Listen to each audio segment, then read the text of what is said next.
Hi everyone. Detective Lefebre speaks. The case began when a local bank flagged a counterfeit $50 bill during a routine cash deposit verification. At first glance, the bill appeared authentic. The ink, colors, and even the texture closely mimicked genuine U.S. currency. However, the bank's UV scanner revealed a flaw in the security watermark, a slight misalignment that wouldn't have been noticed without specialized equipment. The manager of the bank, skeptical at first, contacted the Secret Service, the federal agency tasked with investigating counterfeiting. Upon inspection of the note, their agents recognized that this wasn't amateur work. They suspected an advanced operation was at play, but they were puzzled by the peculiar choice of a small town as the base of circulation. That's when I was called in to consult. As I began my analysis, we tracked the counterfeit bills reported by banks and businesses. What stood out was the geographic pattern. Instead of widespread distribution, these bills were highly concentrated in a 10-mile radius around the small town. This was unusual for professional counterfeiters, who typically aim to spread bills across wide areas to avoid detection. The reports revealed that these counterfeit bills were used primarily for low-value transactions, buying groceries, gas, and small retail items. This was a calculated move by the counterfeiter, as smaller bills are less likely to undergo rigorous inspection compared to higher denominations. One detail caught my attention: the pristine condition of the counterfeit bills. They were unusually crisp, suggesting they hadn't been through normal circulation. This clue hinted at a localized and small-scale operation, a single printer or a small group, rather than a large, organized crime syndicate. The Secret Service had been handling large-scale counterfeit cases for years, but the unique characteristics of these bills, nearly flawless reproduction with minor errors, called for specialized expertise. I had worked on over a dozen counterfeiting cases before, including cracking an international ring producing fake euro notes. When I arrived at the scene, I began by studying the bills themselves. Counterfeit detection involves several layers of scrutiny, from using UV light to scanning the bill for microtext errors. On these $50 bills, the counterfeit watermark was the only noticeable flaw. The counterfeiter had done an extraordinary job replicating other features: the color-shifting ink, the embedded fibers, and even the microprinting. The challenge was clear. Whoever was behind this had advanced technical skills and access to high-quality equipment. This wasn't someone running copies from a home printer. They were using professional-grade tools. To narrow the search, we created a detailed timeline of when and where the counterfeit bills had been passed. Most of the flagged transactions occurred at local businesses, a gas station, a grocery store, and a small diner. I visited each business personally, speaking with the staff. At the gas station, a cashier remembered someone paying with a $50 bill for a pack of gum, a small purchase that raised a red flag in hindsight. The grocery store manager mentioned a boy, likely in his teens, paying with cash, but noted nothing unusual about him at the time. The diner provided a breakthrough. Their security cameras captured a young customer using one of the counterfeit bills. Though the footage wasn't sharp, it revealed a boy, likely a teenager, wearing a hoodie. This detail fit the profile I was beginning to construct. The counterfeiter was young, careful, and testing the waters with small transactions to gauge whether the bills would pass undetected. Counterfeiters require specific materials: high-grade paper, precision printers, and specialty inks. While U.S. currency paper is made from a unique cotton-linen blend, counterfeiters often substitute a similar texture to pass casual inspections. I began contacting local suppliers who sold cotton blend paper, high-resolution printers, or metallic tapes, the latter often used to mimic the reflective security strip. At one store, I found a receipt for a recent sale of cotton blend paper. The buyer used a fake name and paid in cash but provided a post office box for shipping. This was a calculated move, but the choice of a P.O. box allowed us to trace the delivery. The post office's surveillance footage showed the buyer, a teenage boy with a distinct walk, wearing the same hoodie as in the diner's video. His casual demeanor indicated confidence, as if he had no fear of being caught. This was my first visual confirmation of our suspect. At this point, the evidence was mounting. We had a suspect who fit the geographic and behavioral patterns and was tied to the materials used in counterfeiting. But I needed more direct evidence linking this boy to the counterfeit bills and the production method itself. One of the most telling clues came from a convenience store clerk during a routine interview. She recalled a young boy buying a single candy bar with a $50 bill. While this didn't seem unusual at the time, in hindsight, she found it odd for a teenager to use such a high denomination for such a small purchase. Her description was vague. A teenager, medium build, wearing a hoodie, but the timing of the transaction aligned with the emergence of counterfeit bills in the area. Even though the store didn't have a surveillance camera, her account corroborated the behavior pattern I'd been piecing together. Small transactions, likely to avoid scrutiny. This was a calculated move by the counterfeiter. Small purchases ensured the bill would be accepted without much attention, and the change received in legitimate currency effectively laundered the fake money. This method is known in law enforcement as seeding. Having identified the suspect's use of a P.O. box for receiving counterfeit-related materials, I requested access to surveillance footage from the local post office. The cameras captured a teenage boy picking up a package. The footage wasn't high resolution, but his hoodie and posture matched the figure in the diner video. This confirmed my suspicion. The same person seen passing counterfeit bills was also sourcing specialized materials. However, this wasn't enough to make an arrest. I needed more direct evidence, materials, tools, or a clear link to the production process. With the suspect narrowing down to a teenager, I began looking into the local high school. A school resource officer informed me about their advanced graphic design program, which boasted professional-grade printers, scanners, and editing software. This was unusual for a small-town school, but made sense given their strong emphasis on STEM education. I inquired about students who had access to the lab outside of regular hours. One name stood out, Ethan Mercer. A straight-A student, Ethan was known for his technical expertise, winning local science fairs and robotics competitions. Teachers described him as a quiet, studious boy who often stayed late to work on projects. This profile matched the behavior of the counterfeiter, intelligent, methodical, and resourceful. With the school's permission, I inspected the graphic design lab after hours. My focus was Ethan's workstation.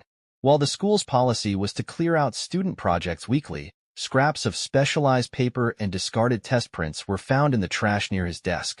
Among the scraps were pieces of cotton blend paper with faded prints resembling parts of a $50 bill.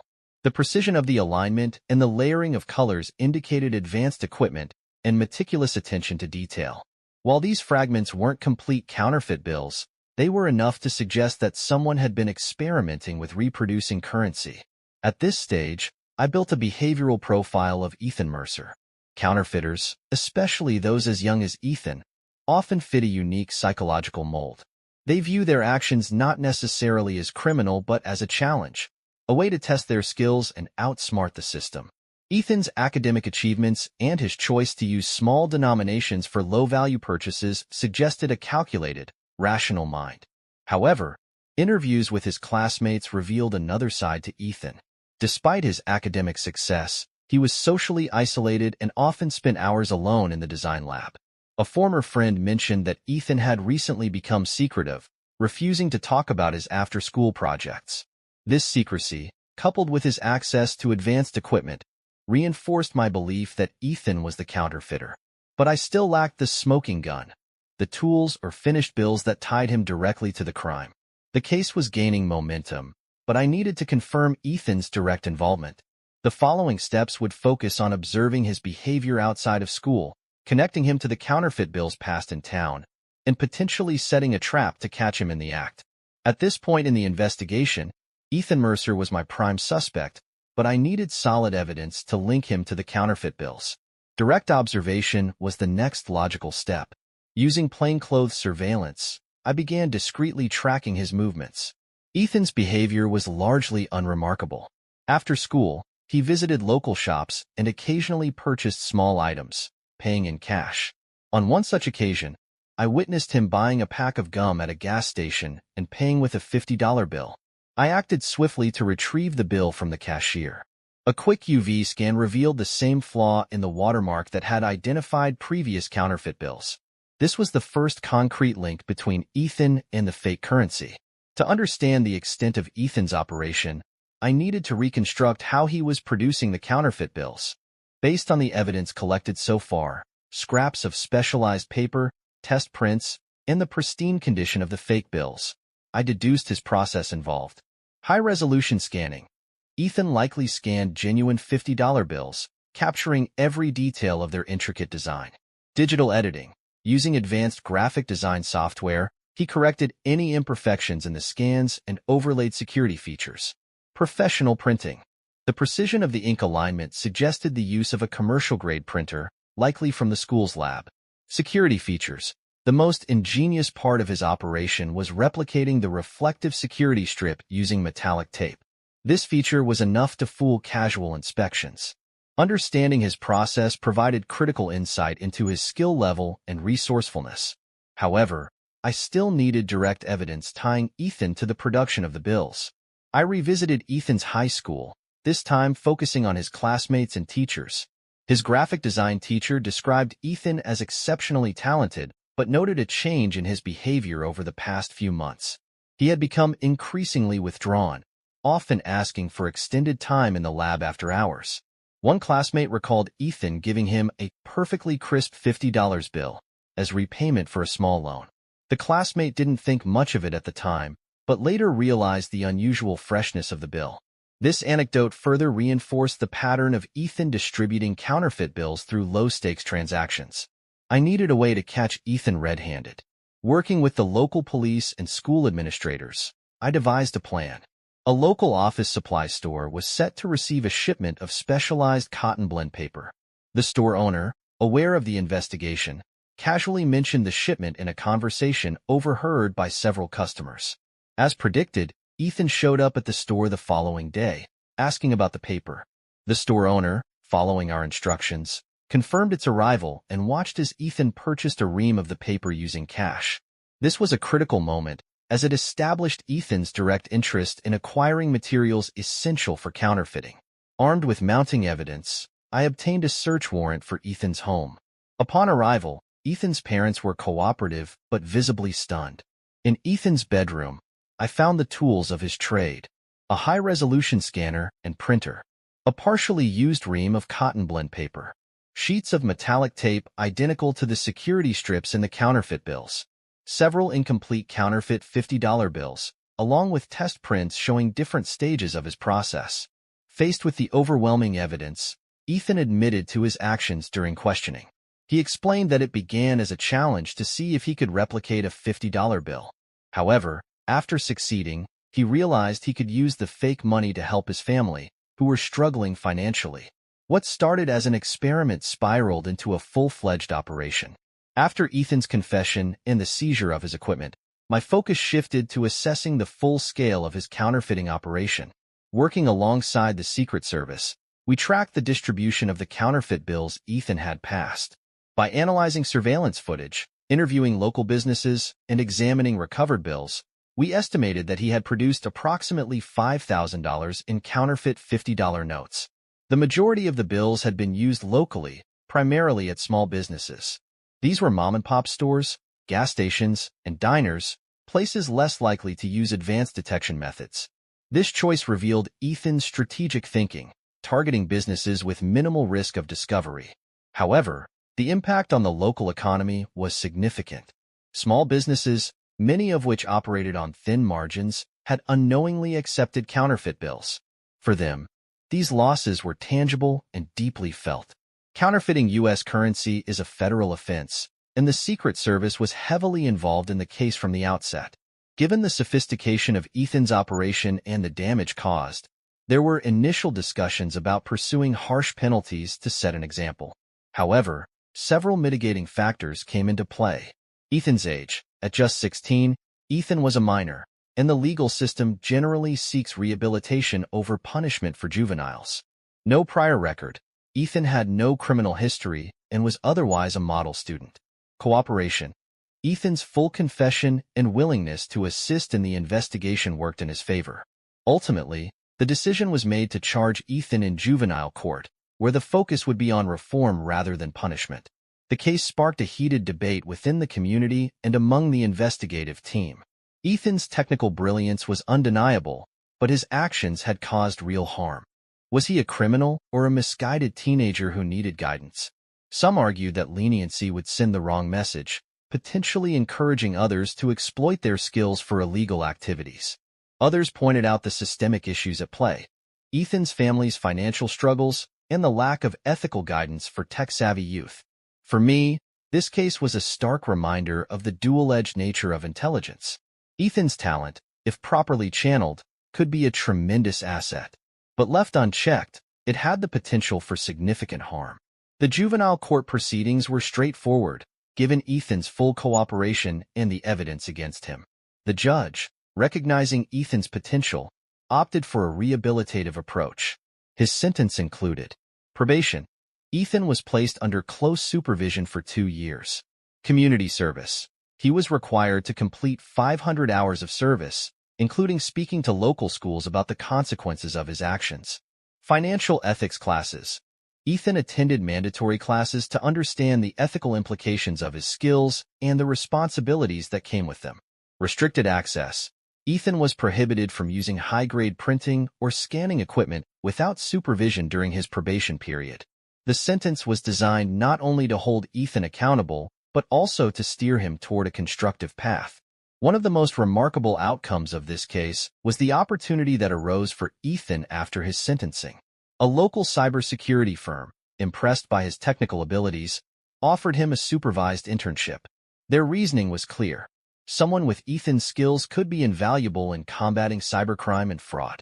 Under strict oversight, Ethan began working on projects that leveraged his expertise in technology and design. Over time, he gained a new appreciation for the ethical application of his abilities. The internship became a turning point, transforming him from a boy who once exploited his skills into a young man determined to use them for good. News of the case spread quickly through the small town, leaving residents divided. Many were shocked that such a complex and damaging crime had been committed by someone so young and seemingly harmless.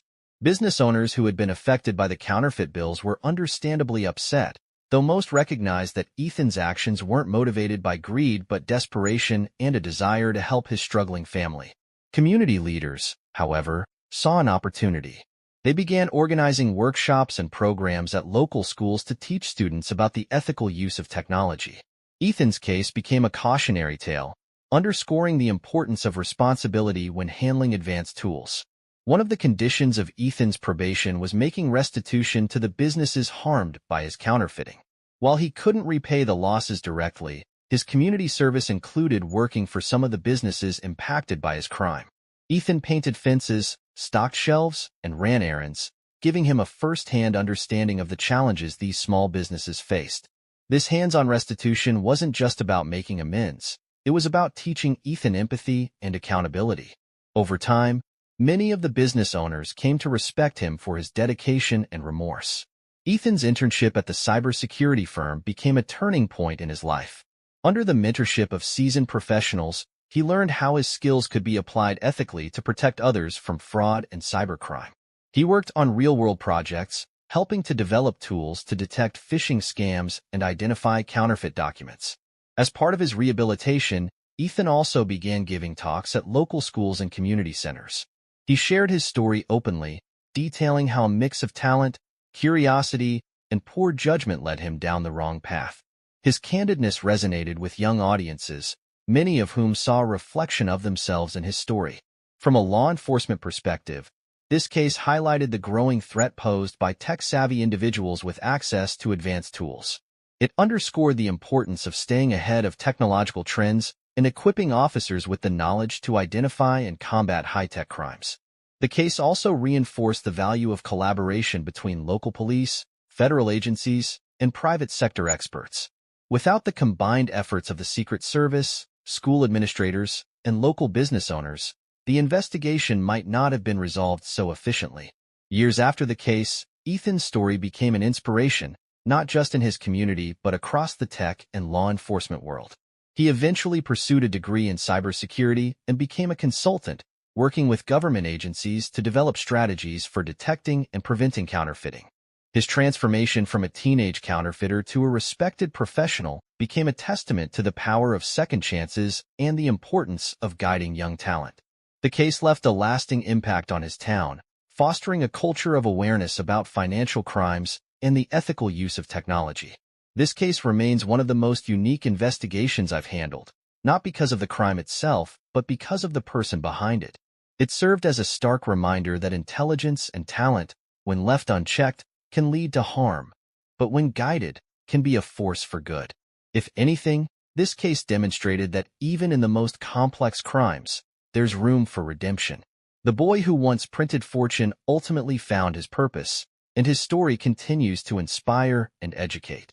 If you like this story and want to watch more stories by Detective Lefebre, please subscribe to my channel and leave a comment below. Remember, the truth is in details.